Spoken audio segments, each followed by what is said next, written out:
Then we'll just watch the SpongeBob SquarePants movie. My dad tried to take me to Apocalypse Equally as Now. good. He tried to take me to Apocalypse Now, the Redux, when I was like 8. Oh, great. So the 4-hour long The version. 4-hour long one when Yeah. I was like 8 years old, and my mom ran into the street like Skylar White when Walter stole the baby.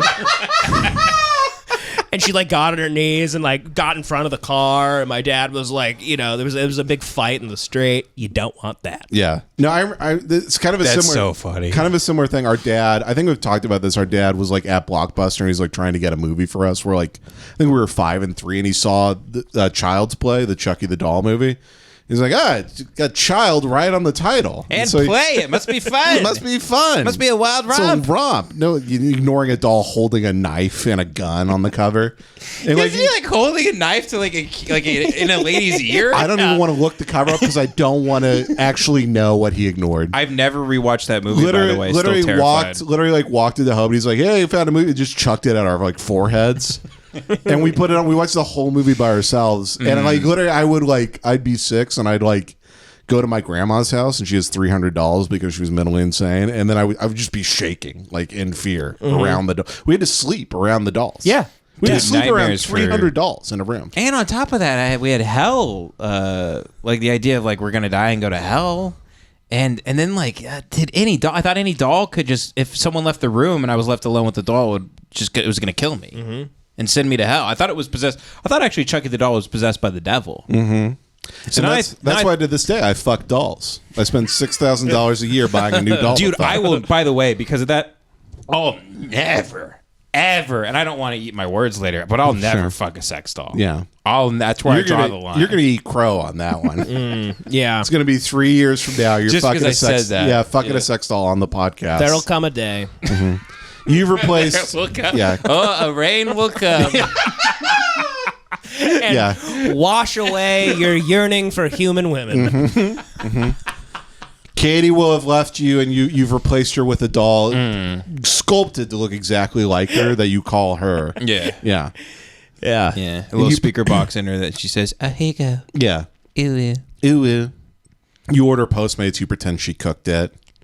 You know. ooh, It'll be fun to have a human life that tracks the progression of our podcast. That's fun. That you're having it like a year into us starting this. So like, you know.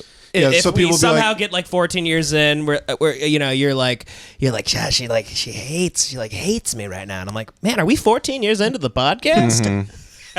Yeah. Or people can be like, man, remember how much funnier they were that first year before the kids started coming? And they just started being like, no, I mean, when you create life, when you actually create it, we become the worst comedy people of all time. Yeah. She's like going to see a movie with her friends, and Jason and I are walking in, like, yeah, that rape rant. Why do they hate it so much? She's like rolling her eyes, walks out.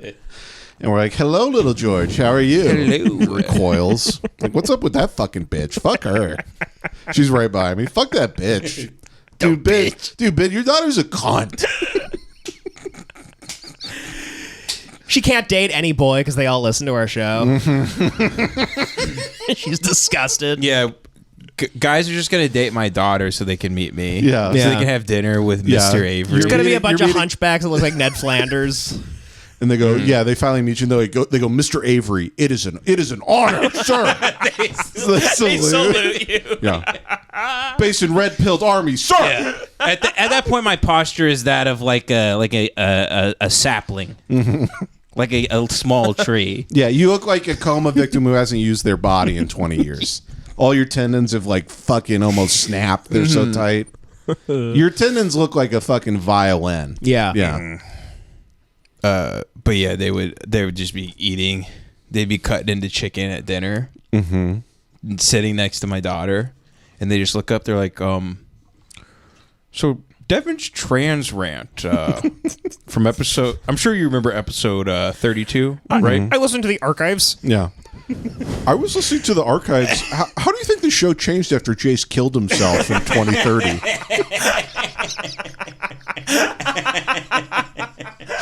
I love, by the way, I tried to kill myself so much that the fans actually think I'm going to do it. It's I know. pretty Everybody's fun for really me. worried about it. Everybody's Yeah. being really nice to me. I kind of love it, which was my plan all along. Woo! I played them like a fiddle. Woo! Fucking, you walked into my web of saying I'm going to kill myself. Now you're all Jace's mommy. Yeah. Congratulations. I'm like the audience's shitty boyfriend, where I go, if I have to do the laundry, I'm going to fucking kill myself. If you fucking leave, I'm gonna kill myself. You bitch. Did we ever tell the story about the time you told mom you were on antidepressants? We don't have to tell that story though. No, we can tell it. What are we at right now? 49. Okay. Yeah, it was my mom. Jason's like, this is about an hour long. Yeah, like, all right. It's going to be 3 hours. Jace lights a cigarette and puts it in an ashtray. He goes, all right, when that's burned out, make me stop talking. I turn into the beginning of Super 8. I go, when we have the coffee and then I smoke the cigarette, then I'll tell you about my mom being weird, about me being on antidepressants. No, I was in college and I was like 20, and that was like the only time I was like really going to kill myself. Like I kept... Like I remember I'd be in class at like school, and I'd be in an accounting class, and I'd look over at the window, and I'm like, God, that far. I could go through it, it'd slice my neck, hit the pavement. Like that'd be great. And I'm like, I'm like, yeah, like when you're like actually going like, so how should I kill myself? Ways. Yeah, and you're like flipping a coin around your knuckles, like how will I do it? How would I do the deed? No, I was literally I stopped taking a class because it was like on the 4th floor of a building, and I just like stopped going. Really, you were afraid I was afraid I was going to kill it, so I finally started going to therapy, and they put me on. I was pretty obsessed with killing myself for a while too. I don't think I ever told Jace that. Yeah. Did you guys ever actually get close to doing it? Did Siri turn on again? What the hell is with Siri today? It's the stupid green light behind the sign. It keeps going off. I'm just going to unplug it because it's gay. Okay. By the way, I bought Thank you, Yarmals. It's a great sign. Oh, it is. I bought some lemon. It's my light. I bought some lemons to hang up in here. By the way, some actual lemons. Yeah, at Michael's. Like they're gonna rot. I found these 2 big lemons to hang on a wall.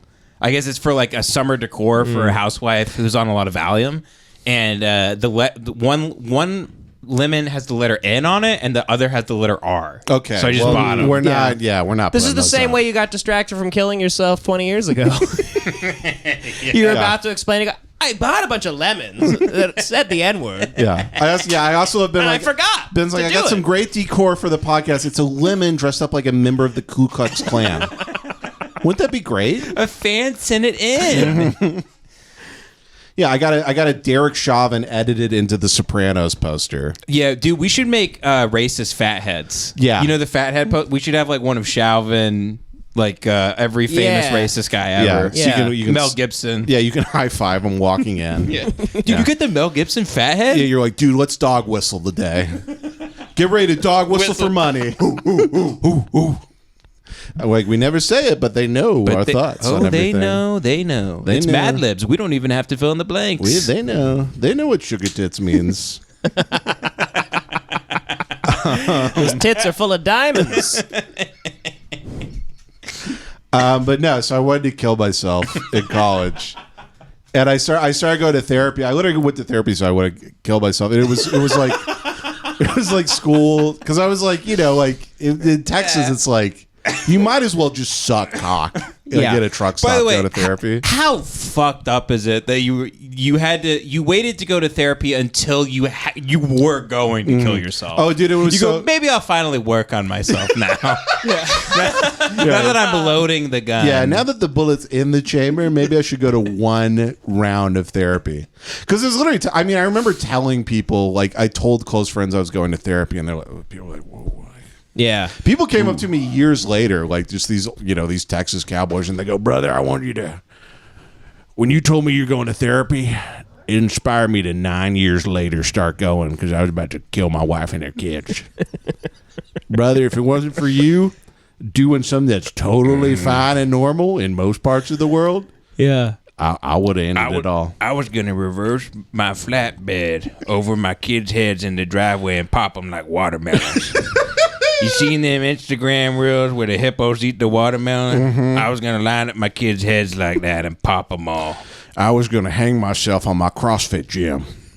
On my racist CrossFit gym I own, because I'm a millionaire in Dallas. I was going to roll coal in the garage till I just died.